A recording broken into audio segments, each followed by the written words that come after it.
I adjusted the external lights on the submersible as I continued my descent into the abyssal zone. The beams cut through the endless black, illuminating particles floating in the water column like dust in sunlight. 20 years of deep-sea research, and this moment, the gradual descent into the unknown, still filled me with a mixture of excitement and reverence.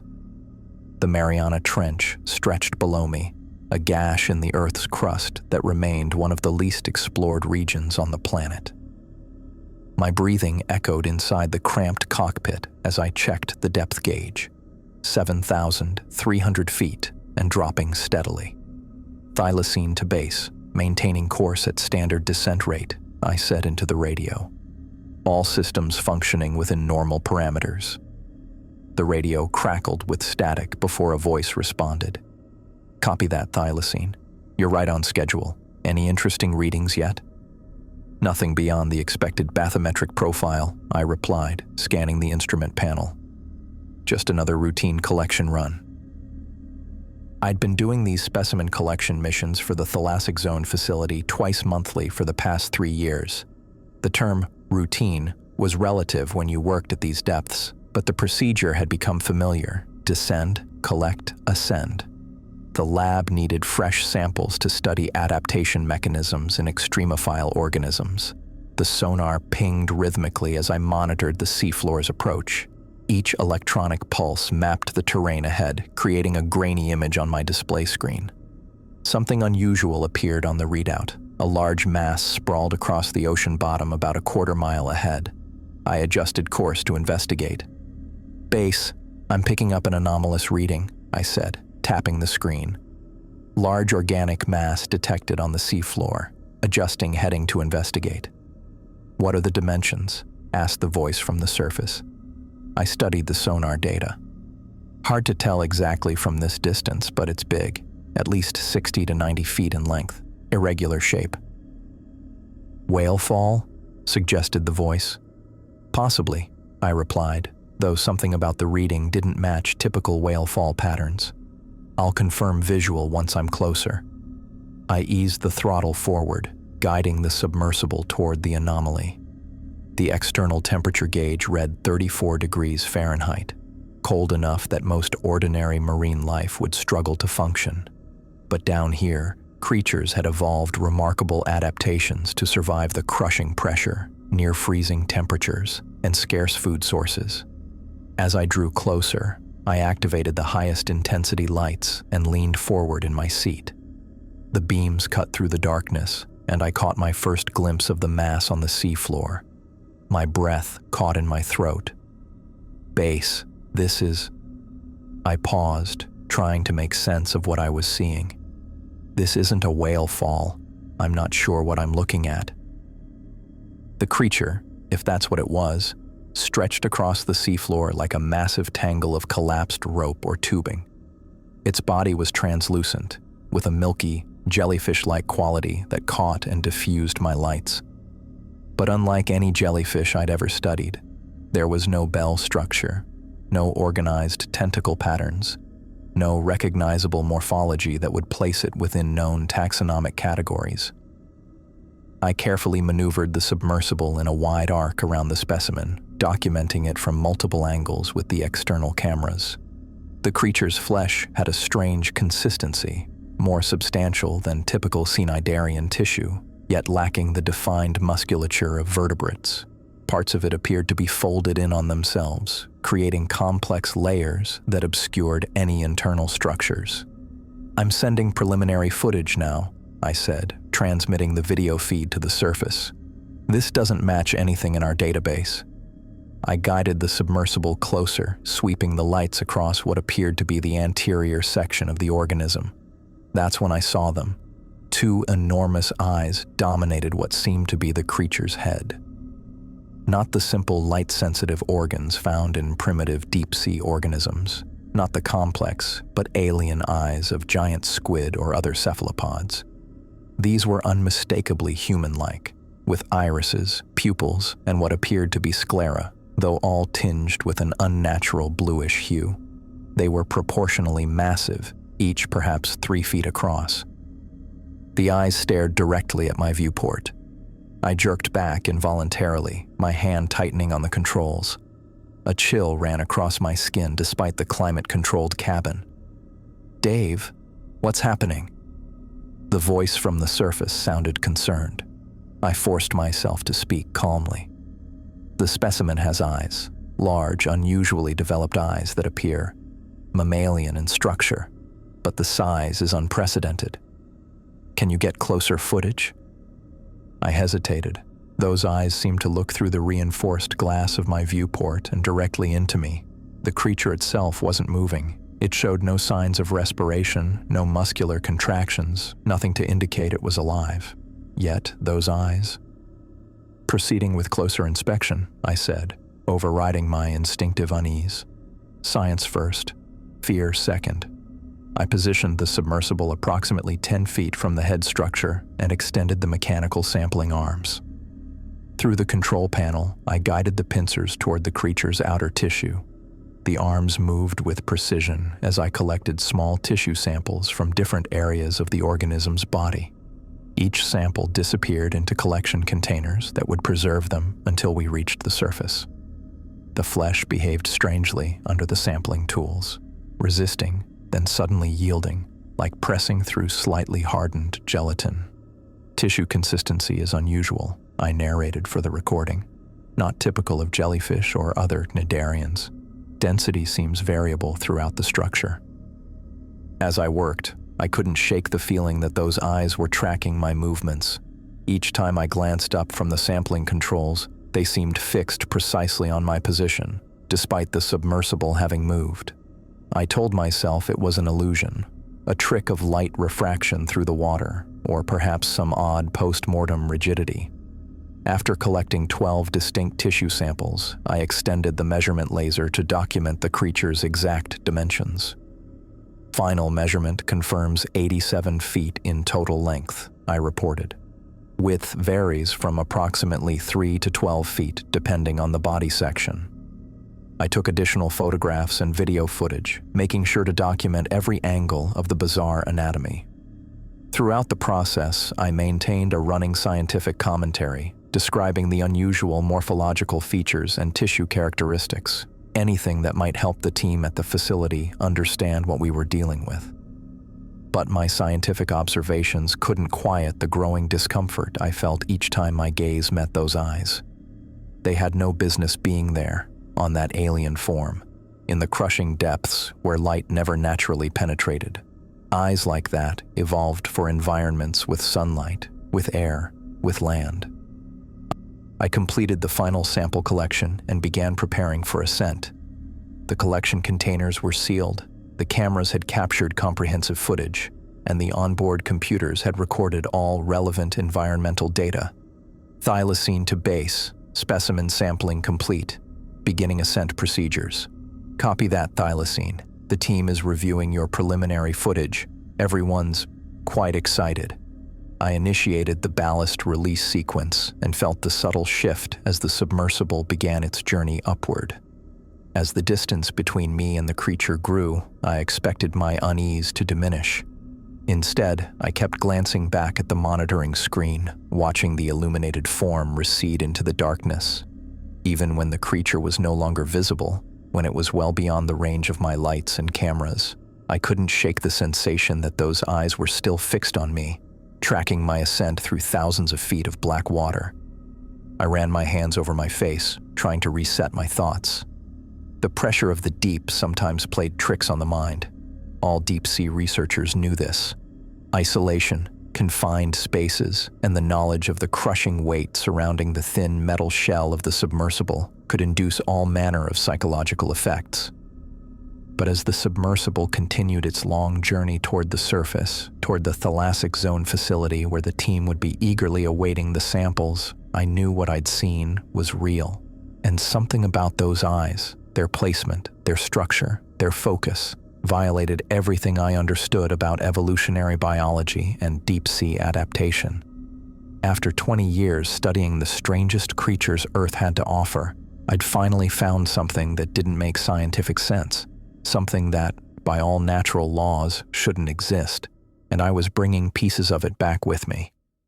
I gripped the rail of the retrieval platform as the facility's massive hydraulic crane strained under the weight of our discovery. 3 hours had passed since I'd surfaced from the abyss, but the memory of those eyes remained vivid in my mind. The team had mobilized with unprecedented speed once they'd reviewed my footage. Protocol dictated careful quarantine procedures for deep-sea specimens, but the excitement surrounding this particular find had accelerated our normal timeline. "Easy on the port side," shouted Sophia over the mechanical whine of the winch. "We don't want to damage the specimen." Water cascaded from the enormous preservation bag as it rose from the ocean access pool, creating a small flood across the platform. The bag itself was industrial-grade polymer mesh designed to contain large marine specimens while allowing seawater to circulate. Even with its reinforced construction, it bulged ominously under the weight of the creature's bizarre form. I stepped back as the crane swung the dripping mass toward the main laboratory's containment area. The sheer size of the thing became even more apparent now that it was out of water. 87 feet of otherworldly tissue hung suspended in the air, parts of it folding and sliding against itself within the confines of the mesh. The team had needed to deploy 3 collection bags linked together to encapsulate the entire organism. "Have you ever seen anything like this?" asked Thomas Kelly, the security guard who had been assigned to the retrieval operation. He stood at my shoulder, his usual stoic expression replaced by wide-eyed wonder. "Never," I admitted. "Not in 20 years of deep-sea research." We followed the crane's path as it transported the specimen through the wide double doors that connected the retrieval platform to the main laboratory. The Thalassic Zone facility had been built to accommodate large specimens. Blue whales and giant squid had passed through these halls, but the creature pushed the limits of our infrastructure. The main laboratory was a cavernous space dominated by a massive oval tank in its center. Transparent walls rose 15 feet high, filled with carefully regulated seawater that mimicked the temperature and chemical composition of various ocean environments.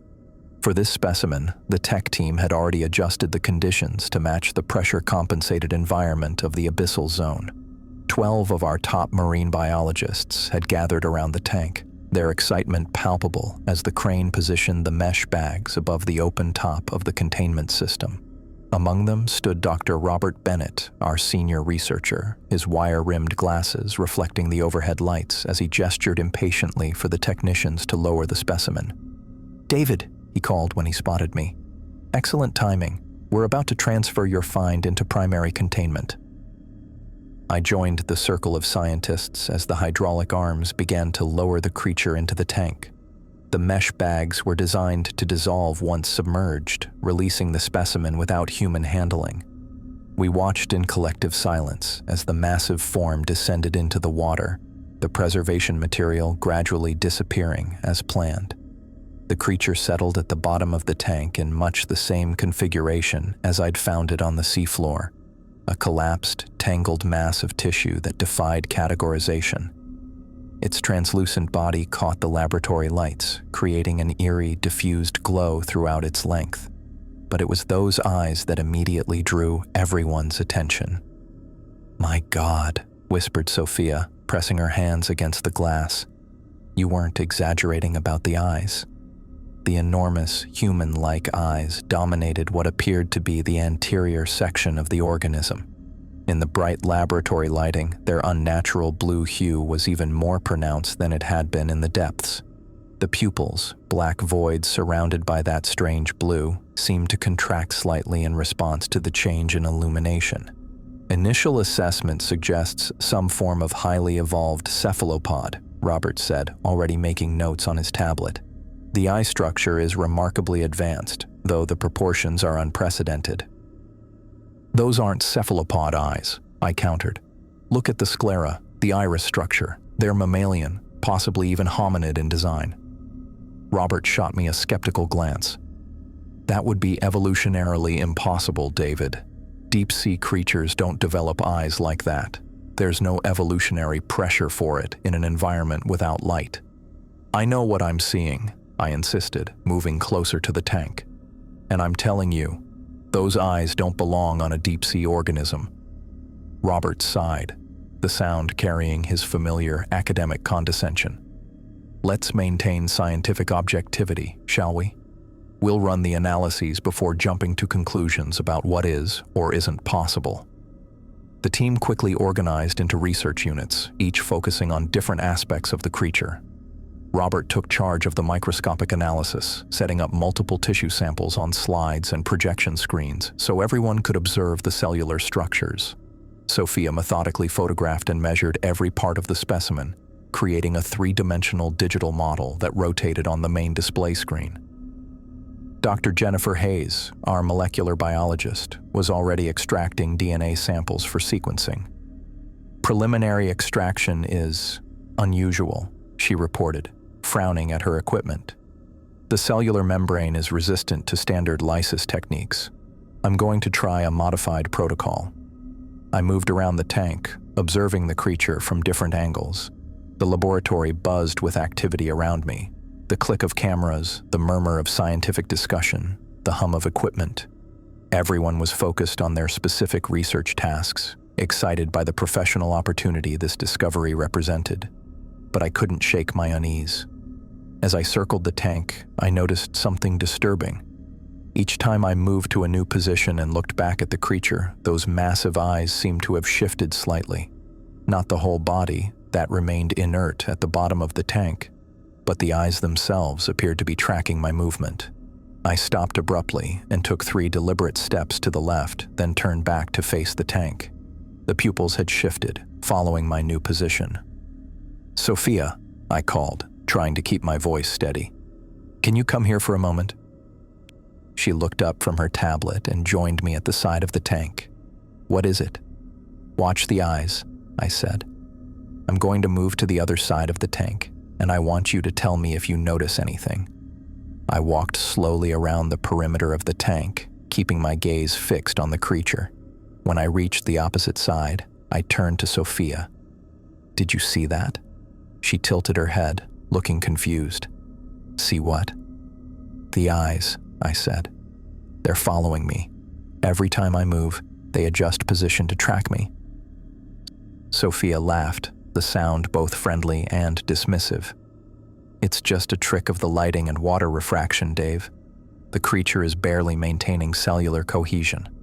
There's no way it could be actively tracking you." "I know what I saw down there, and I know what I'm seeing now," I insisted. "Those eyes are watching us." Robert overheard our conversation and approached, removing his glasses to clean them with the edge of his lab coat. "David, you've been under considerable pressure, literally and figuratively. Deep-sea dives can cause perceptual distortions. I suggest you take a break, get some rest." "I don't need rest," I said, fighting to keep frustration from my voice. "I need someone to take this observation seriously." Robert replaced his glasses and fixed me with a patronizing look. "We are taking every observation seriously, those that can be verified through scientific means. Subjective impressions about eye movement don't qualify as empirical data." I wanted to argue further, but knew it would be counterproductive. Instead, I nodded stiffly and moved toward the microscope station where several researchers were examining tissue samples. The projected images showed cellular structures unlike anything in our comparative databases. The cells themselves were massive, nearly 10 times the size of typical marine organism cells, with complex internal structures that defied existing classification schemes. "The tissue composition doesn't match any known marine phylum," said Dr. Hayes, adjusting the microscope settings. "There are elements similar to cnidarian tissue, but the cellular organization is far more complex." "Could it be an ancient evolutionary branch?" asked one of the younger researchers. "Something that diverged from the main cnidarian line millions of years ago?" Robert nodded thoughtfully. "That's the most plausible explanation. The deep trenches are effectively isolated ecosystems. This could be a living fossil, the last survivor of a lineage that evolved in isolation for millions of years." The scientific discussion continued around me, theories building upon theories as the team worked to contextualize our discovery within known evolutionary frameworks. I tried to focus on the data, to immerse myself in the comfortable familiarity of scientific analysis. But my eyes kept returning to the tank, to those unnatural blue orbs that seemed to stare back with impossible awareness. As the day progressed, I forced myself to concentrate on processing the environmental data I'd collected during the dive. The creature had been found in water, registering at 34 degrees Fahrenheit, under pressure equivalent to 7,300 feet of seawater. The surrounding sediment samples showed typical deep trench composition: manganese nodules, iron-oxidizing bacteria, and the occasional fragment of organic detritus that had drifted down from the surface. Nothing in the environmental data explained the creature's existence or its bizarre morphology. By all rights, an organism with that cellular structure should have been crushed by the immense pressure of the deep trench, yet it had survived there, possibly for centuries, defying every principle of deep-sea adaptation we understood. The evening shift arrived at 6, replacing several of the day researchers who had been working since my return. I remained unwilling to leave while questions still gnawed at me. The lab gradually quieted as the night team settled into their monitoring routines, the excited buzz of discovery replaced by the methodical rhythm of ongoing research. I found myself alone by the tank sometime after 8, staring at the creature through the thick glass. The eyes, which had been the focus of my concern all day, now seemed dormant, the pupils dilated and unmoving. Perhaps I had imagined the tracking behavior. Perhaps Robert was right about post-dive fatigue affecting my perception. On impulse, I moved to the microscope station where the latest tissue samples were being monitored. The evening technician had stepped away for coffee, leaving the station temporarily unattended. I adjusted the viewing lens and leaned in to examine the specimen slide. What I saw made me jerk back from the eyepiece. The cellular material, which had appeared completely inert during my initial collection, now showed unmistakable signs of activity. Subtle movements rippled through the cellular membranes. Organelle-like structures pulsed rhythmically within the cell bodies. The tissue wasn't just preserved, it was alive. I quickly checked the sample data. This particular specimen had been taken from what we presumed to be the creature's dorsal region, an area that had appeared necrotic when collected. Yet here was clear evidence of cellular respiration and movement. I moved to another microscope and checked a different sample. The same activity was present, perhaps even more pronounced in this section taken from near one of the eyes. The implications were disturbing. Either the creature had been alive all along, despite showing no vital signs during collection, or its tissues were somehow reactivating in our laboratory environment. Neither scenario fit within our understanding of biological processes. Dead tissue didn't spontaneously revive, and living organisms didn't completely mask all signs of life. I straightened from the microscope, a cold feeling settling in my stomach. When I turned back toward the main tank, those massive blue eyes were open wide, the pupils contracted to sharp points that fixed directly on me. There was no mistaking it this time. No possibility of light refraction or water distortion. The creature was watching me. And in that moment, as our gazes locked across the laboratory, I felt something brush against the edges of my consciousness, like fingers lightly testing a door to see if it was locked. The sensation lasted only a second before it withdrew, leaving me shaken and uncertain whether I'd imagined it. I looked around the laboratory. The evening team continued their work, oblivious to what had just occurred. No one else was looking at the tank. No one else had noticed the eyes or felt that strange mental touch. I needed evidence, something concrete I could show Robert and the others that would validate my concerns. I moved to the central monitoring station and pulled up the time-lapse footage that had been recording the specimen since its placement in the tank. Playing back the last 4 hours at accelerated speed, I watched for any sign of movement. There, at the 3-hour mark, a subtle shift in the creature's mass, almost imperceptible at normal speed but clearly visible in time-lapse.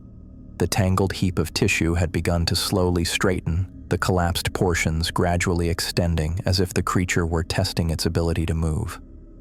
And the eyes had indeed been tracking movement around the lab. The footage showed the pupils shifting to follow researchers as they walked past the tank, the movement so slow that it wouldn't be noticeable unless you were specifically watching for it. I downloaded the footage to my personal tablet, determined to show it to Robert first thing in the morning. This wasn't fatigue or imagination. The creature was active, aware, and watching us. As I gathered my things to finally head to my quarters for some much-needed rest, I glanced one last time at the containment tank. The creature's eyes were closed again, its body once more appearing as the inert heap we'd recovered from the trench. But I knew what I'd seen, both through the microscope and on the surveillance footage. Whatever we'd brought back to the Thalassic Zone facility, it wasn't dead. It was biding its time, and somehow, impossibly, it was changing. I arrived at the laboratory earlier than usual the next morning, tablet in hand with the time-lapse footage ready to show Robert. After a restless night plagued by vivid dreams of deep-sea trenches and watching eyes, I was determined to make the team understand what was happening with our specimen. The moment I entered the main lab area, I knew something had changed. The typical morning routine of technicians checking equipment and researchers reviewing overnight data had been replaced by a cluster of excited scientists gathered around the central containment tank. Their voices carried an unusual tension, scientific excitement mixed with something that sounded almost like fear. Robert stood at the forefront, his tablet rapidly filling with notes as he dictated observations to a lab assistant. When he noticed me, he beckoned me over with uncharacteristic urgency. "David, you need to see this. The specimen has undergone remarkable changes overnight." I approached the tank, my evidence momentarily forgotten as I took in the transformed creature before us. The tangled, collapsed mass I'd left the previous evening had changed dramatically. Its body had partially straightened, no longer folded in upon itself, but extended along the tank floor in a more organized configuration. Most striking were the areas of tissue that had appeared necrotic during collection. They now pulsed with visible vitality, the translucent flesh undulating with subtle rhythmic movements. "The cellular regeneration is unprecedented," Robert said, showing me microscope imagery on his tablet. "Tissue that showed no metabolic activity 12 hours ago is now exhibiting rapid mitotic division. The cell reproduction rate exceeds anything in our biological databases." I stared at the images, remembering what I'd seen through the microscope last night. "I noticed cellular activity in the samples yesterday evening," I said. "That's what I came to show you." Robert barely registered my words, his attention fixed on the transformed creature. "Whatever it is, it's not dead. It may have been in some form of suspended animation when you found it. Perhaps a defense mechanism triggered by the stress of collection. Or it was never truly inactive," I suggested, "just moving too slowly for us to notice." He adjusted his glasses, squinting at the containment tank. "The DNA sequencing is proving challenging. Dr. Hayes reports that the genetic material exhibits a structure unlike anything we've documented before. The base pairs are familiar, but the organizational patterns are completely alien." As we spoke, I became aware of Sophia standing on the opposite side of the tank. Unlike the other researchers who moved between stations and excitedly discussed theories, she remained perfectly still, her face inches from the glass, eyes locked on the creature. "How long has Sophia been standing there?" I asked Robert. He glanced over, seeming to notice her for the first time. "I'm not sure. She was already at her post when I arrived at 6. I circled the tank, making my way to where Sophia stood. Her posture was unnaturally rigid, hands pressed flat against the glass, gaze unwavering as she stared at the creature's face, specifically at those disturbing blue eyes that now seemed even more vivid than before. "Sophia?" I said, standing beside her. She gave no indication she'd heard me. "Sophie, have you been here all night?" She didn't respond or even blink. The intensity of her focus was unnerving. This wasn't the methodical observation of a scientist, but something more like adoration or reverence. "The regeneration rate suggests complete tissue revival within 48 hours, Robert called from across the tank, still absorbed in his data. "We need to establish more comprehensive monitoring protocols. David, can you assist with setting up the biometric sensors?" I ignored him, focusing on my colleague's strange behavior. "Sophia," I said more firmly, then reached out to touch her shoulder. The contact seemed to break whatever spell held her. She turned toward me with a slow, fluid movement that felt wrong somehow. Her eyes took several seconds to focus on my face, and when they did, I barely recognized her. Her expression was distant, detached, as though she were looking at me from across a vast expanse rather than standing 2 feet away. "It's talking to me," she said, her voice unnaturally calm. "What do you mean?" I asked, keeping my hand on her shoulder, which felt cold even through her lab coat. "The visitor. It's communicating." Her gaze drifted back toward the tank. "Not with words exactly. Images, feelings. It's showing me things." I felt a chill that had nothing to do with the laboratory's temperature.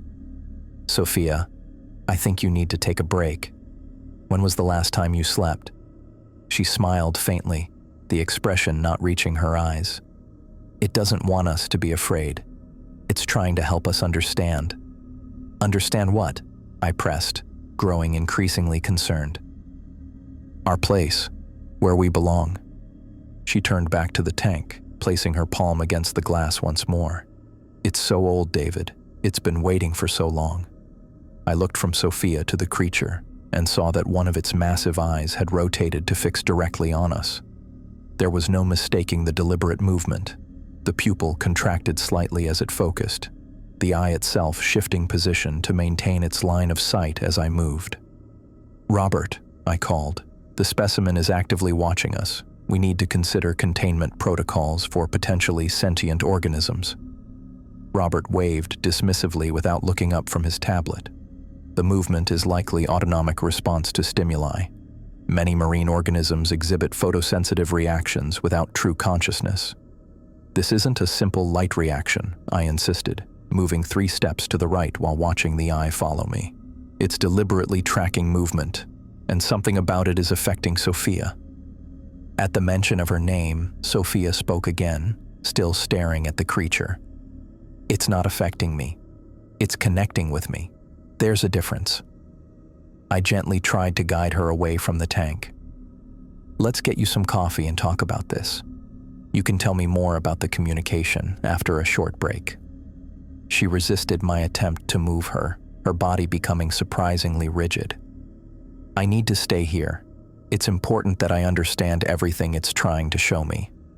Throughout the morning, I divided my attention between assisting with the new monitoring protocols Robert had established and keeping an eye on Sophia. She barely moved from her position by the tank, not even leaving for lunch when the rest of the team took their break.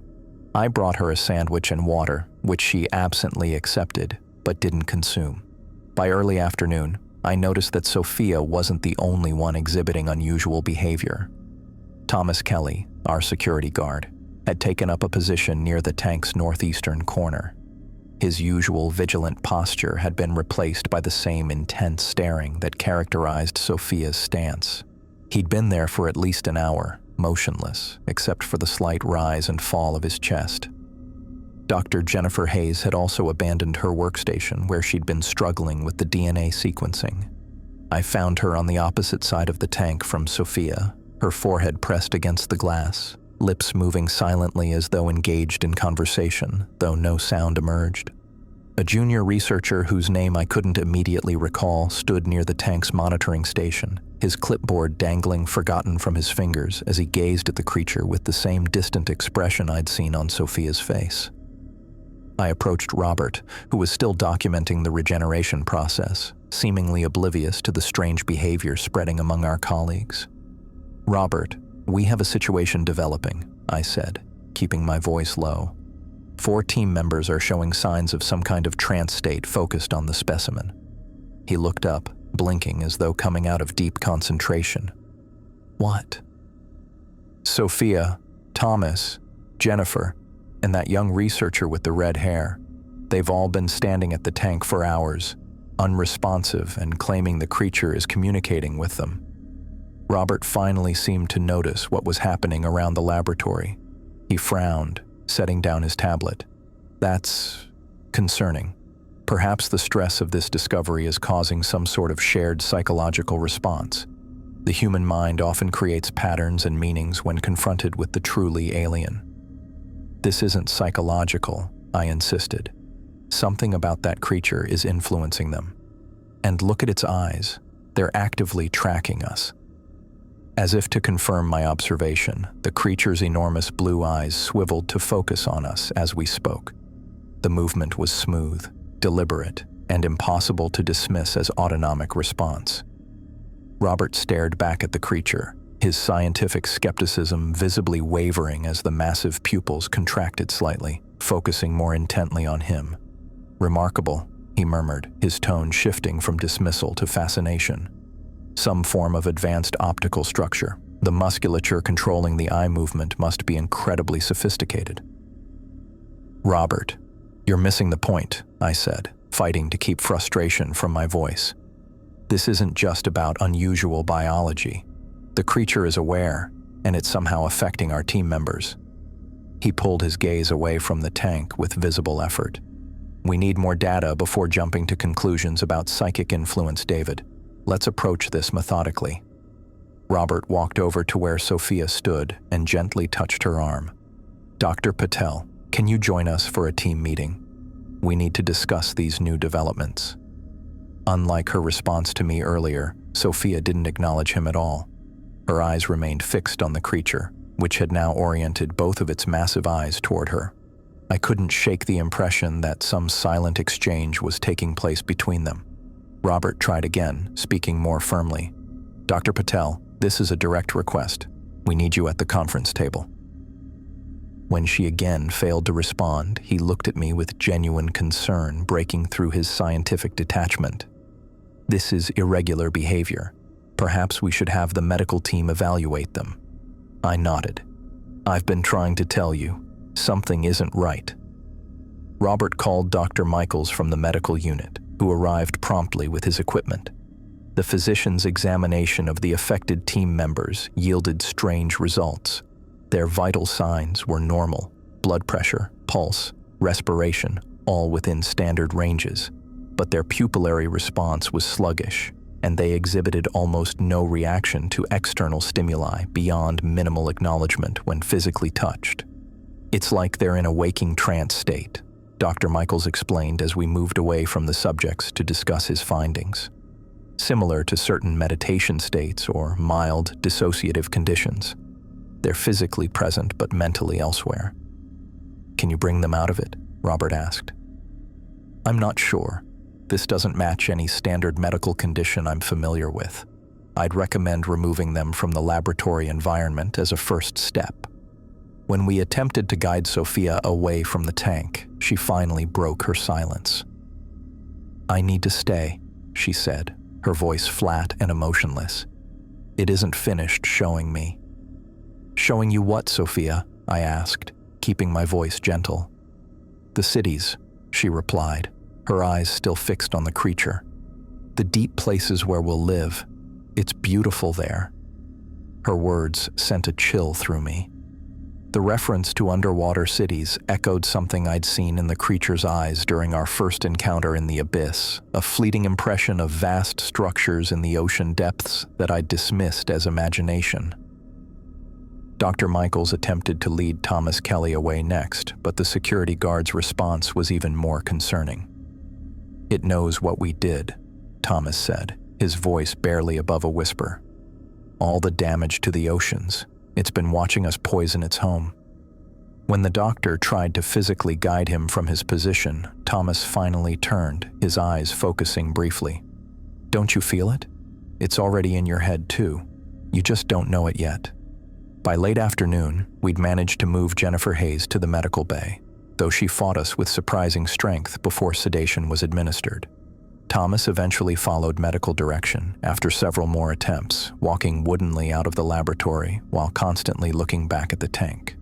The junior researcher proved easier to remove, though he kept mumbling about the call and going home.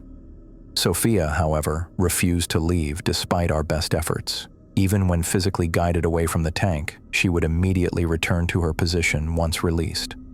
After multiple failed attempts, Robert reluctantly decided to let her remain under observation rather than risk restraining her. "We'll keep continuous monitoring on both Dr. Patel and the specimen," he instructed the evening team as they took over. "No one is to approach the tank alone, and all interactions with the specimen must be documented and supervised." As the day shift prepared to leave, I found myself reluctant to go. The image of Sophia standing motionless before those watching eyes troubled me deeply. I approached her one last time. "Sophie, I'm heading out now. Is there anything I can bring you when I return in the morning?" For the first time in hours, she turned to look directly at me. The distant expression remained, but something like recognition flickered briefly in her eyes. "It's calling us back, Dave," she said softly. "Back to where we began, back to the water." "What do you mean?" I asked, but her attention had already returned to the creature. I left the laboratory with Robert, who had finally begun to share my concerns. As we walked toward the residential section of the facility, he admitted that the day's events had challenged his scientific framework. "I've been too dismissive of your observations, David," he said, removing his glasses to rub his eyes tiredly. "Whatever this organism is, it's clearly capable of more than I initially hypothesized. The apparent psychic effect on the team requires serious investigation." "What do you think is happening to them?" I asked. He shook his head. "I don't know, but I've ordered the night team to maintain distance from the tank and to document any unusual behavior immediately. We'll implement stricter protocols in the morning." As I reached the door to my quarters, Robert paused. "You discovered this creature, David. You spent the most time with it initially. Have you experienced any unusual thoughts or compulsions since your return?" The question caught me off guard. Had I felt anything unusual? The dreams last night had been vivid and unsettling, but dreams weren't the same as the trance-like state affecting my colleagues. Yet I recalled that moment in the lab yesterday when I'd felt something brush against my mind, like fingers testing a lock. "Nothing significant," I replied, not entirely sure why I chose to withhold that detail. "Just normal stress responses to an exceptional situation." Robert nodded, looking relieved. "Good. We need clear heads to understand what we're dealing with. Get some rest, and we'll approach this with fresh perspective in the morning." As I prepared for bed that night, I couldn't shake the image of Sophia standing before the tank, or the creature's massive eyes tracking movement through the laboratory. More disturbing were Sophia's words about underwater cities and returning to the water, phrases that echoed my own fleeting impressions from the deep trench. I lay in bed staring at the ceiling, wondering what would await us in the morning. The creature was changing rapidly, its influence spreading through our team like a contagion. And somewhere in the back of my mind, I felt something waiting, patient, ancient, and increasingly hard to ignore. I woke to the blaring of emergency sirens, the harsh sound cutting through the restless dreams that had plagued me all night. For a moment, I lay disoriented in my bed, the red emergency lights pulsing across my ceiling.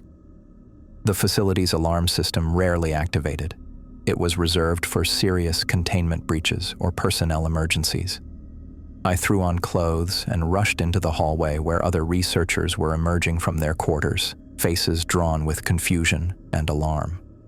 The automated announcement system provided no details, only repeating, "Emergency protocol activated," in its flat, mechanical voice. Thomas Kelly came jogging down the corridor, his security uniform hastily donned, radio crackling at his hip. "What's happening?" I called out. He slowed, his expression grim. "It's Dr. Patel. She's gone." A cold weight settled in my stomach. "What do you mean, gone?" "Ocean access platform," he said, already moving again. "They need everyone in the main conference room." I followed the flow of personnel toward the conference room, my mind racing. Sophia had been standing transfixed before the tank when I'd left her last night, resistant to all attempts to move her. What had changed? How had she ended up at the ocean platform? The main conference room was already filling with staff when I arrived. Robert stood at the front, his usual composed demeanor fractured by what appeared to be genuine shock. The room buzzed with confused questions and theories until Robert raised his hands for silence. At 3:17 this morning, he began, his voice strained. Dr. Sophia Patel accessed the Eastern Ocean platform. Security protocols were followed, but as a senior researcher, she had clearance for all facility areas. He paused, removing his glasses to rub the bridge of his nose. Footage shows Dr. Patel standing at the platform edge for approximately 4 minutes before diving into the ocean.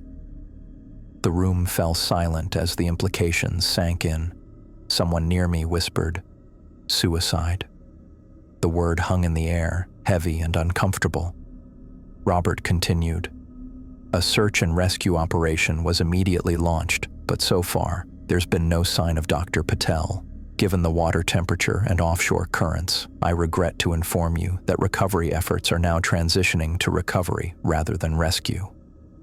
"You mean she's dead," said a voice from the back of the room.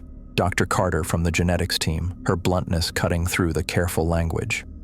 "We have to assume so, yes," Robert replied, his voice cracking slightly. On the wall behind him, the main display screen activated, showing security footage from the ocean platform. The timestamp read 03:15:42. The black and white image showed Sophia walking with strange fluid movements across the platform, her lab coat still on despite the hour. She moved with purpose, not hesitation. This wasn't the impulsive act of someone in distress. It looked planned, deliberate. The footage continued as she reached the platform edge. She stood still, facing the dark Pacific. At 03:17:22, without any visible hesitation, she simply stepped forward and disappeared from the frame. A stunned silence filled the room. Robert cleared his throat. "We're all shocked and deeply saddened by this loss. Dr. Patel was a brilliant scientist and valued colleague.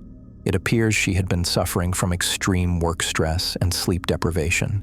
In hindsight, there were warning signs we should have." "That's not what happened," I said, loud enough for everyone to hear. All eyes turned to me. "What are you suggesting, David?" Robert asked, a warning edge to his voice. "You know exactly what I'm suggesting. This wasn't stress or sleep deprivation. It was the specimen. Sophia was one of 4 team members who exhibited trance-like states yesterday. States that you and Dr. Michaels documented. She kept talking about the creature communicating with her." A murmur ran through the assembled staff. Robert's face tightened. "This is neither the time nor the place for speculation, Dr. Martinez. We're here to inform the team of a tragic accident and to coordinate our response." "It wasn't an accident," I insisted, standing up. "Yesterday, Sophia told me the creature was showing her the deep places where we'll live. She said it was calling us back to the water. Now she's gone into that water. You can't possibly think that's coincidence." The room grew uncomfortably quiet. I saw uncertainty on many faces. The same questions I had were clearly occurring to others. "David is right," Thomas Kelly said, stepping forward from where he'd been standing near the door. "I was monitoring Dr. Patel last night after my own experience with the specimen." He looked uncomfortable, admitting his previous trance state. At 2:45, she suddenly became more animated. She approached the tank and spoke directly to the creature. "What did she say?" I asked. Thomas swallowed hard. "She said, 'It's calling me.' Then she walked out of the lab. I followed at a distance, assuming she was finally going to her quarters to rest. Instead, she went straight to the ocean platform. By the time I realized what was happening, he trailed off, guilt evident in his expression. Robert looked shaken, but quickly composed himself. While concerning, this doesn't prove causation.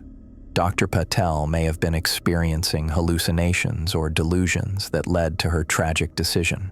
We'll conduct a full investigation, but right now, our priority is to ensure the safety and well-being of the remaining team." He outlined immediate actions. Grief counseling would be available, work shifts would be adjusted, and the specimen research would continue under enhanced security protocols. Throughout his practical instructions, I couldn't help noticing how he avoided looking directly at anyone, his gaze fixed on the middle distance or his notes. As the meeting adjourned, I caught up with Thomas in the hallway. "How are you feeling now?" I asked, studying his face for any signs of the previous day's trance. He shook his head. "Clearer. After they took me to medical yesterday and I got some sleep, whatever influence I felt faded." He looked troubled, but I still remember how it felt, like the most important thing in the world was to understand what it was showing me, like nothing else mattered. "What was it showing you?" "It's hard to explain. Images of underwater structures, feelings of belonging, like returning somewhere I'd forgotten." He shuddered. "But what happened to Sophia? That wasn't her. I've worked security here for 3 years. She wasn't suicidal." "I know," I said quietly. "I need to check on the specimen, see what's changed." Thomas nodded, understanding my implication. "I'll come with you. I'm not getting close to that tank again, but I'll watch your back." The laboratory was eerily quiet when we arrived. The morning shift had been delayed by the emergency meeting, leaving only 2 technicians monitoring equipment at a safe distance from the main containment area. They looked up nervously as we entered, clearly on edge after the news about Sophia. What I saw in the tank stopped me in my tracks. The creature had transformed dramatically overnight. Where yesterday it had shown signs of regeneration while remaining largely inert, today it was fully animated. Its massive form undulated slowly within the confines of the tank, the movement graceful and deliberate. The translucent tissue now pulsed with vibrant life, subtle bioluminescent patterns rippling beneath its surface. But most disturbing was what surrounded the tank. 5 team members, 2 lab technicians, a marine biologist, a research assistant, and Dr. Jennifer Hayes stood in the same trance-like posture Sophia had maintained. They formed an almost perfect circle around the tank, faces upturned toward the creature, eyes vacant and unblinking. "Jesus," Thomas whispered beside me. "It's spreading." I approached cautiously, maintaining what I hoped was a safe distance. "How long have they been like this?" I called to one of the monitoring technicians. "Dr. Hayes arrived at 5 this morning and went straight to the tank," she replied, keeping her voice low as if afraid of being overheard. The others trickled in shortly after. They haven't moved for over an hour. I recognized the young researcher with red hair who had been affected yesterday, apparently returned to his trance despite having been removed from the laboratory. The marine biologist, Dr. Lewis, had shown no previous signs of influence. The 2 lab technicians were new faces to me, probably night shift staff who had stayed beyond their scheduled hours. "Have they spoken? Responded to questions?" I asked. The technician shook her head. "Not a word. We tried approaching Dr. Hayes when she first arrived, but she completely ignored us." I studied the scene, noting how the affected team members stood at seemingly precise intervals around the tank. Their positioning looked almost ritualistic, too perfect to be coincidental. I remembered how Sophia had positioned herself yesterday, always directly in front of one of the creature's massive eyes. I decided to approach Jennifer Hayes. As the molecular biologist who had been working directly with the creature's DNA, she might have insights even in her compromised state. "Stay back," Thomas warned as I moved forward. "I'll keep my distance," I assured him, though I wasn't entirely confident in my own immunity to whatever influence was affecting the others. I approached Jennifer from an angle that kept me at least 10 feet from the tank's surface. "Jennifer? Dr. Hayes? Can you hear me?" No response. Her eyes remained fixed on the creature, which had oriented one of its massive eyes in her direction. The blue iris seemed to glow more intensely than before, the pupil contracted to a sharp point of focus. I moved slightly closer. "Jennifer, we need to talk about what's happening, about what happened to Sophia." At the mention of Sophia's name, Jennifer's head turned slowly toward me. The movement was unnaturally smooth, almost mechanical. Her eyes took several seconds to focus on my face, and when they did, I saw the same distant quality that had characterized Sophia's gaze. "Sophia has gone home," she said, her voice flat and emotionless. "Home? You mean into the ocean?" I asked, fighting to keep my voice steady. "Where we all belong." Jennifer's expression remained blank, but her words came more fluently now, as if she were reciting something learned by heart. It has been waiting for so long, watching us evolve, watching us forget. "What is it, Jennifer? What is this creature?" A faint smile touched her lips, not her usual expression, but something alien wearing her face. Not a creature, a guardian, ancient, benevolent. It slept in the deep places while we crawled onto land and forgot our origins. Now it wakes to remind us, to offer us the chance to join what we were always meant to be. A chill ran through me at her words. They echoed too closely what Sophia had said before her death. Join what, exactly? The true civilization, the underwater cities where our ancestors dwelled before the forgetting, before we became this. She gestured vaguely at her own body with apparent distaste. "Dr. Hayes," I said firmly, "you need to step away from the tank. The specimen is influencing your thoughts, changing your perceptions. Remember what happened to Sophia." Something like anger flashed across her face. Sophia understood. She didn't die, she transformed. She's waiting for us now, waiting for me. She turned back toward the tank, dismissing me entirely. It's speaking to all of us, some just here sooner than others. I reached out and grasped her arm, intending to physically move her away from the tank as we had tried with Sophia yesterday. The moment my hand touched her lab coat, she whirled with startling speed. Her hand clamped around my wrist with painful force, her face suddenly inches from mine. "Don't interfere," she said, her voice dropping to a whisper that was somehow more terrifying than a shout. "You'll understand soon. It's already touching your mind. I can see it. You just don't know it yet." She released my wrist and turned back to the tank with the same eerie, fluid movement. I stepped back, rubbing my wrist where her fingers had left marks, unsettled by both her strength and her words. Thomas appeared at my side, his hand on his security baton. "You okay?" I nodded, though I felt far from okay. "We need to implement stronger containment protocols. Whatever influence this thing exerts, it's getting stronger." "I'll call Dr. Bennett," he said, reaching for his radio. "Wait." I stopped him, a new thought occurring to me. Did Robert ever go to medical yesterday, after we found the others in their trance states? Thomas frowned. "I don't think so. He was still in the lab when I left with the medical team." I remembered Robert's question to me last night.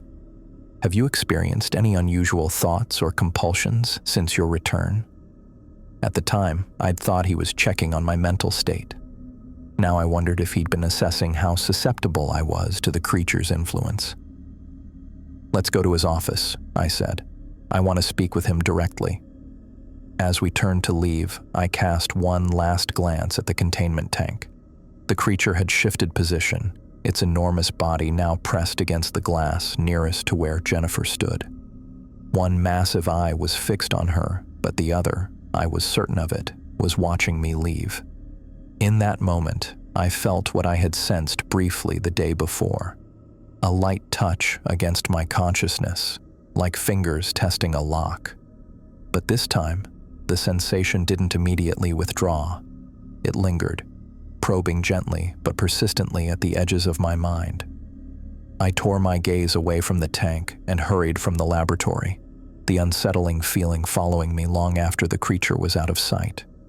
Whatever influence had taken Sophia and now gripped Jennifer was spreading through our team like a contagion. And despite my resistance, I couldn't shake the terrifying suspicion that I had already been exposed. 6 hours after Sophia's death, I stood frozen in the doorway of the main laboratory, my mind struggling to process what I was seeing. The massive containment tank that had dominated the center of the room, the tank that had housed our extraordinary specimen just hours ago, stood empty. Water pooled across the laboratory floor, soaking my shoes as I stepped further into the room. The hydraulic doors at the tank's base hung open, creating a direct passage to the ocean below. The creature was gone. "Thomas?" I called out, my voice echoing in the strangely empty lab. There was no response. My search for Robert had been derailed earlier when an alarm triggered in the genetics wing. Thomas and I had separated. He went to investigate the alarm while I continued to Robert's office. But Robert wasn't there, and by the time I circled back to find Thomas, he too had disappeared. For the past 3 hours, I'd been searching the facility, finding abandoned workstations and labs, but no personnel. Now I understood why. I sloshed through the ankle-deep water toward the tank's control panel. The security logs showed the containment protocols had been manually overridden at 7:38 a.m., less than 2 hours after our emergency meeting about Sophia. Someone with high-level clearance had systematically disabled every safety measure designed to keep the specimen contained. A chill ran through me that had nothing to do with my wet feet. Only 4 people had that level of clearance: Robert, Sophia, Jennifer, and myself.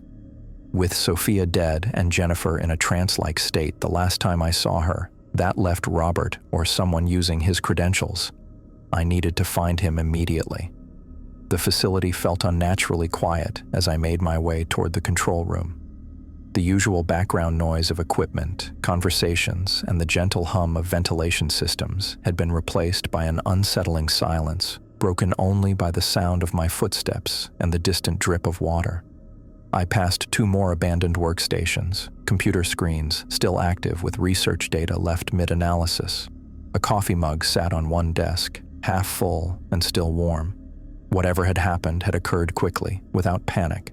There were no signs of struggle, no dropped items or overturned furniture. The staff had simply left. The control room door stood partially open, a strip of light spilling into the darkened corridor.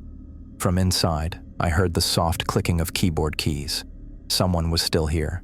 I pushed the door open wider and found Robert seated at the main terminal, his fingers moving methodically across the keyboard.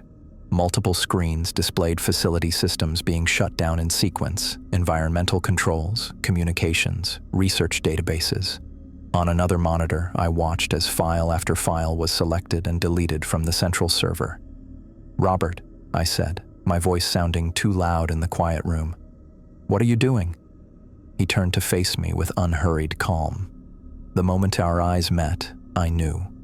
That same distant, glassy quality I'd seen in Sophia, Jennifer, and the others now glazed Robert's gaze. His expression was serene, almost beatific, completely at odds with the chaos he was creating. "David," he said, his voice carrying that same flat affect I'd heard from Jennifer. "I was wondering when you'd find your way here. The others have already gone ahead." "Gone where? What have you done with the specimen?" I demanded, moving further into the room. Robert smiled faintly. "Not a specimen, David. A messenger. A guide." He gestured to the screens around him. "None of this matters anymore. The research, the facility, it's all just preparation. Scaffolding that can be discarded now that we understand our true purpose." I glanced at the monitors where years of scientific data were being systematically erased. "You're destroying everything we've worked for. Everything we've discovered." "Discovered?" Robert laughed, the sound hollow and wrong. "We discovered nothing. It allowed us to find it. It's been waiting, David, waiting for the right moment to wake us from our evolutionary detour." I moved closer, trying to make sense of his words. "What are you talking about?" Robert's fingers stopped their typing as he turned fully to face me. It showed me the truth. Humanity wasn't meant to evolve on land. We were guided there temporarily while the oceans healed from an ancient cataclysm. The creature, the Guardian, has watched over its scattered children for millennia, waiting for the right time to call us back home. The way he spoke, with absolute conviction in these bizarre claims, sent a chill through me. This wasn't Robert's scientific mind speaking. These were implanted ideas, foreign concepts that had overwritten his rational thought. "Robert, listen to yourself. This isn't you talking. The creature has influenced your mind, just like it did with Sophia and the others." He shook his head slowly. "Influence implies coercion, David. This is revelation, understanding. The Guardian has simply removed the veil that kept us from seeing our true nature." He gestured to his own body with apparent distaste. "These forms, these air-breathing, land-walking shells, they were never meant to be permanent. They're transitional, temporary." "And Sophia?" I asked, my voice hardening. "Was her death temporary too?" For the first time, Robert's expression shifted, showing something like pity. "Sophia didn't die. She transformed. The first stage is challenging. The body must adapt to water, learn to extract oxygen differently. But she's waiting for us now, David. They all are." "All? Who else has gone into the water, Robert?" Thomas understood quickly once I showed him. Jennifer was already halfway there. The research assistants followed after I explained what needed to be done. He counted off names on his fingers. 8 of us so far, not counting Sophia. The Guardian called, and we answered. 8 colleagues, 8 friends, had walked into the Pacific under the influence of whatever psychic control the creature exerted. My stomach twisted with horror and grief. "You led them to their deaths," I said, struggling to keep my voice steady. Robert rose from his chair, gathering a small bag that sat beside the console. "No one has died, David. Drowning isn't death for us. It's transformation." The Guardian explained everything. The initial submersion triggers the dormant genetic memory, activating changes that have been encoded in our DNA since our ancestors left the sea. He spoke with the confident precision of a lecturer delivering established fact rather than impossible fantasy. "That's not how evolution works," I argued, falling back on scientific reasoning in the face of his madness. "We didn't evolve from sea creatures recently enough to have that kind of genetic memory or dormant adaptations." "Our understanding of evolution was incomplete," Robert replied with that same unsettling calm. "The Guardian has been guiding the process all along, preserving the path back for when it was time to return." He checked his watch. "The tide is turning. I need to join the others." He slung the small bag over his shoulder and walked toward the door where I stood. I blocked his path, unwilling to let him leave, to walk into the ocean under the creature's control. "I can't let you do this, Robert. You need help. We can figure out how to counter the creature's influence." He stopped, studying my face with curious detachment. "You still don't feel it, do you? The connection? The Guardian is reaching out to everyone, David. Some just hear the call sooner than others." His head tilted slightly. "But you've felt something, haven't you? Dreams, perhaps. Thoughts that seem to come from elsewhere." The memory of those probing fingers against my mind returned. That sensation of something testing the boundaries of my consciousness. I had felt it, however fleetingly. Was that what had grown into this complete conviction for Robert and the others? "Whatever I felt, I'm not going to surrender to it," I said firmly. "And I'm not going to let you walk into the ocean to drown." Robert smiled again, the expression not reaching his eyes. "You won't have to let me, David. You'll be joining us soon enough." He stepped closer, lowering his voice. "The Guardian's influence spreads like ripples in a pond. First those most receptive, then gradually everyone. It's patient. It's waited thousands of years. It can wait for you to understand." "I won't," I insisted. "Then I'm sorry for the suffering you'll experience." He placed a hand on my shoulder, the touch light, but somehow invasive. "Fighting the inevitable only prolongs the pain of transition. When you're ready, we'll be waiting in the deep places." Before I could respond, he sidestepped me with surprising agility and walked through the door. I turned to follow him, but hesitated at the bank of monitors. The deletion program was still running, systematically erasing years of research data, including everything we'd learned about the creature. I had seconds to decide, follow Robert or try to save what information I could. I lunged for the keyboard, my fingers flying across the keys as I attempted to halt the deletion process.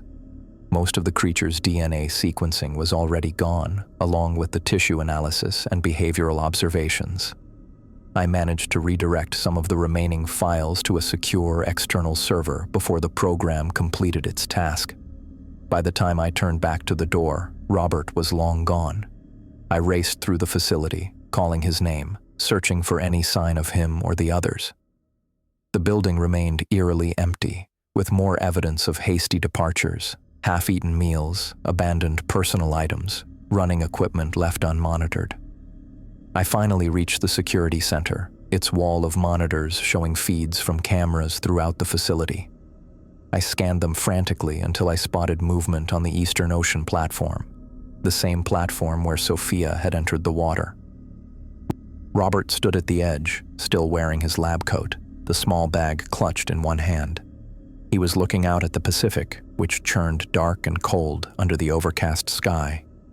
For a moment, he stood perfectly still, as if listening to something I couldn't hear. I grabbed the security radio. "Robert, can you hear me?" My voice echoed through the platform speakers, but he showed no reaction. "Robert, don't do this. Come back inside. We can talk about this." On the screen, he turned slightly, looking directly at the camera as if he knew I would be watching. His lips moved, saying something the camera's microphone couldn't pick up at that distance. Then he turned back toward the ocean, set down his bag with careful precision, and stepped off the platform into the water. I switched camera views to the underwater exterior feed that monitored the platform's support structure. Robert appeared in frame, his white lab coat billowing around him as he sank. I expected panic, thrashing, some instinctive fight for survival. Instead, he swam with deliberate strokes, moving away from the facility and into deeper water. The camera's range extended only 100 yards offshore. I watched, heart pounding, as Robert's figure grew smaller, swimming steadily outward until he passed beyond the camera's view and disappeared into the vast Pacific. He never surfaced. I sat alone in the security center, surrounded by camera feeds showing empty corridors, vacant labs, and abandoned living quarters. 8 colleagues had followed the creature into the ocean. 8 people I had worked alongside, laughed with, debated theories with, all gone within hours, their minds overwritten by whatever influence the creature exerted. On one of the exterior cameras, I caught movement in the water about half a mile offshore. Something large breached the surface momentarily, a flash of translucent, milky flesh that caught the morning light before submerging again. The creature was out there, waiting for its new followers. I felt that now familiar touch against my mind, stronger than before, like fingers no longer testing the lock but beginning to turn the key. I pressed my palms against my temples, as if I could physically keep the intrusion at bay. "Get out of my head," I whispered to the empty room. But even as I resisted, I couldn't help wondering if Robert was right. Was this really transformation rather than death? Were my colleagues still alive somehow, changing beneath the waves into something no longer human?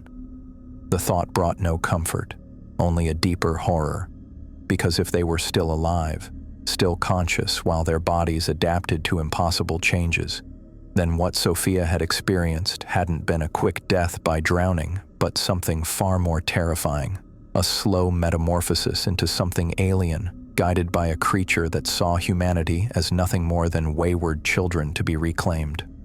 I turned back to the monitors, searching for any sign of my colleagues, but the ocean revealed nothing. They were gone, following their ancient guardian to whatever waited in the deep. And I was alone, the last remaining member of the Thalassic Zone team, with nothing but the creature's growing presence in my mind and the endless ocean surrounding me on all sides. I sat alone in the Thalassic Zone's communications room, my voice steady despite the chaos in my mind as I transmitted the emergency report. "This is Dr. David Martinez at Thalassic Zone Research Facility. I'm reporting 11 personnel missing or deceased." I paused, struggling to frame the impossible situation in language that wouldn't sound like madness. Following the retrieval of an unidentified deep-sea organism, team members exhibited unusual psychological symptoms before deliberately entering the ocean. The specimen has escaped containment and... something slipped across my thoughts like a cold hand, making me forget what I was saying mid-sentence. I blinked, realizing I'd been staring blankly at the radio console for who knows how long. "And immediate evacuation assistance is requested," I finished, my mouth dry. "Facility compromised. Possible biological or psychological contamination. Repeat, 11 personnel missing, presumed dead." I repeated the transmission on all emergency channels, sent the digital distress beacon, and logged the incident reports with time-stamped video evidence. By all protocols, help should arrive within 24 hours. Coast Guard, Research Oversight Committee, probably a quarantine team. I just needed to hold on until then. The task complete, I wandered back through the silent facility. My footsteps echoed in empty corridors where just yesterday colleagues had rushed about with excited theories about our discovery.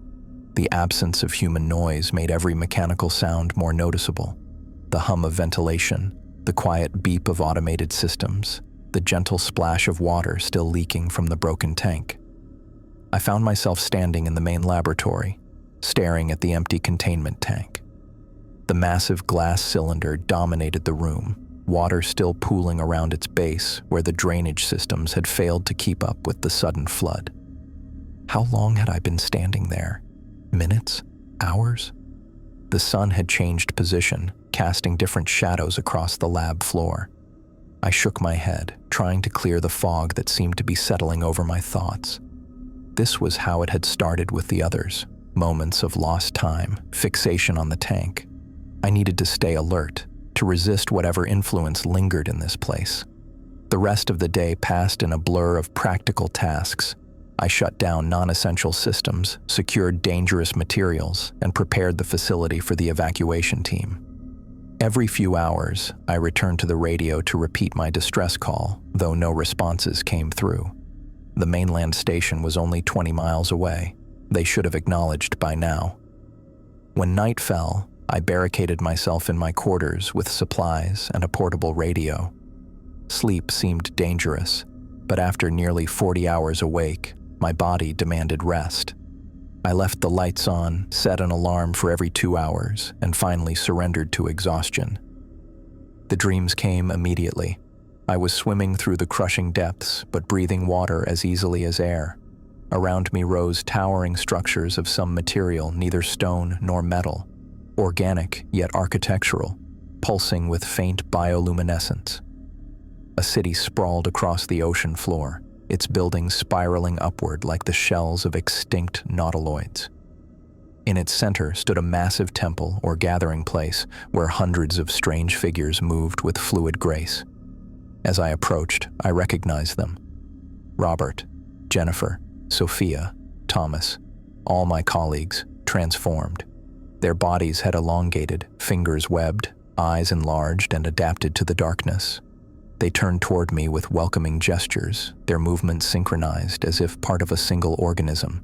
Behind them, in the temple's heart, waited the creature, its massive eyes watchful, patient. I woke gasping, my alarm blaring. 3 a.m.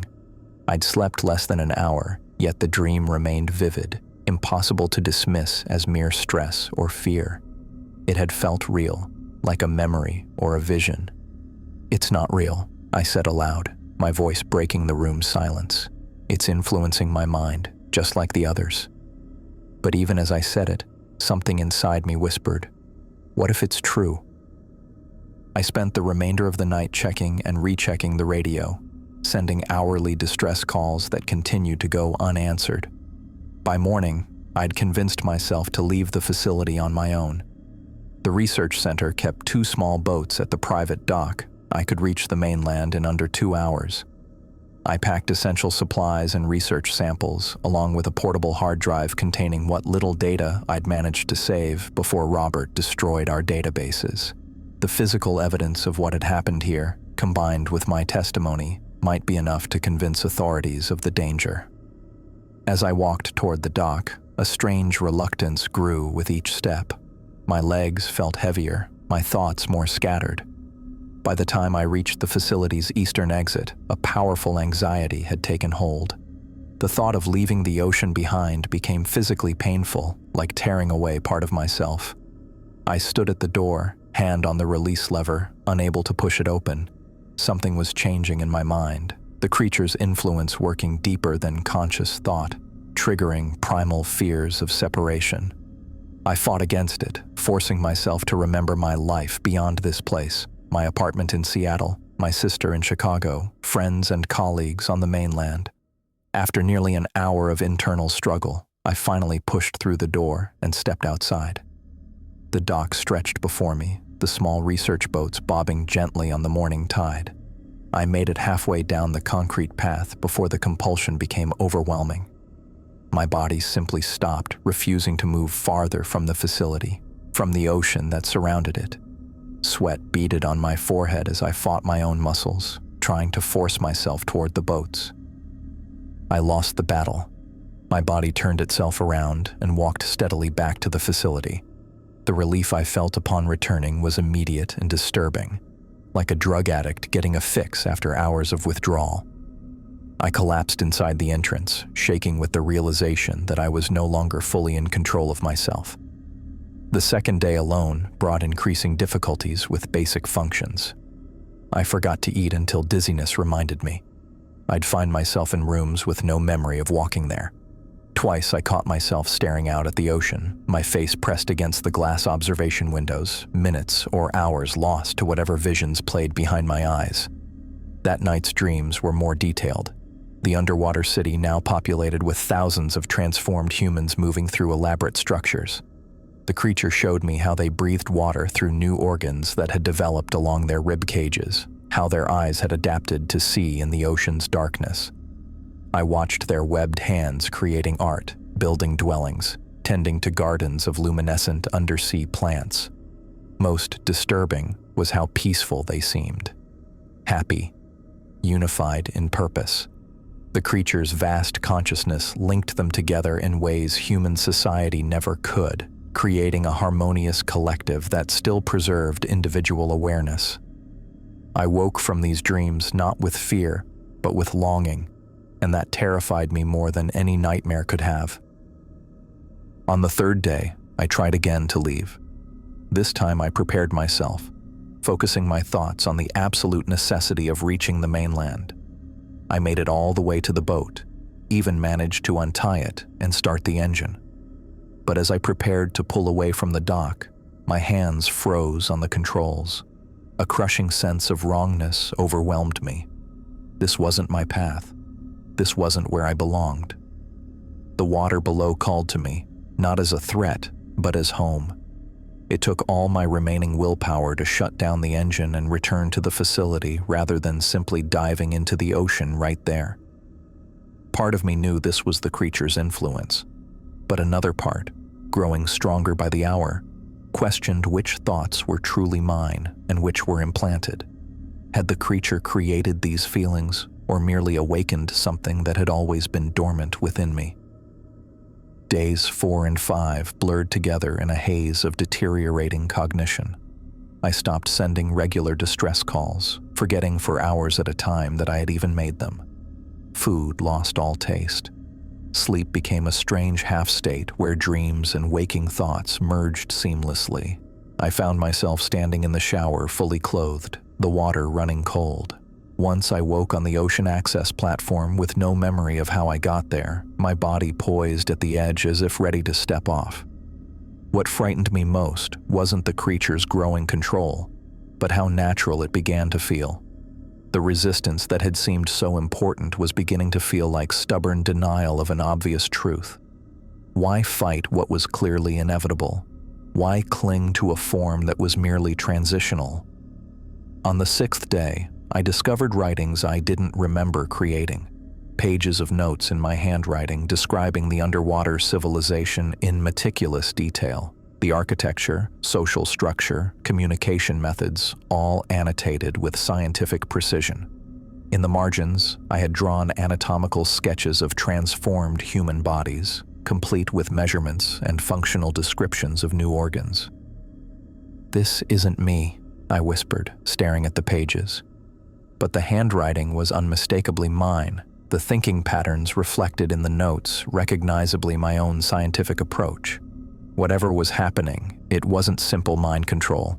The creature was working through my existing knowledge and abilities, reshaping them toward its purpose. That night, instead of struggling against sleep, I surrendered to it willingly.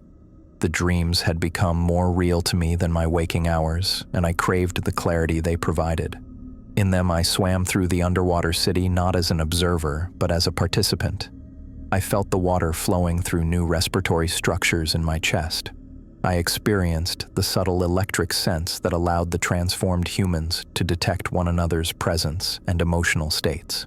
I joined in their communal activities, harvesting strange crops from the ocean floor, constructing dwellings from living coral, attending gatherings where the creature's consciousness flowed through all present, unifying them in purpose and understanding. I woke on the seventh day with perfect clarity. The resistance that had consumed my energy now seemed pointless, like a child fighting against growing up. I understood what Sophia had experienced, what Robert had tried to explain. This wasn't death or possession, it was evolution. The next step in a journey that had been interrupted thousands of years ago when our ancestors temporarily left the sea. I walked through the empty facility one last time, touching familiar objects that now seemed like artifacts from a foreign culture. The microscopes, computers, sample containers, tools of a limited understanding that the creature had expanded beyond recognition.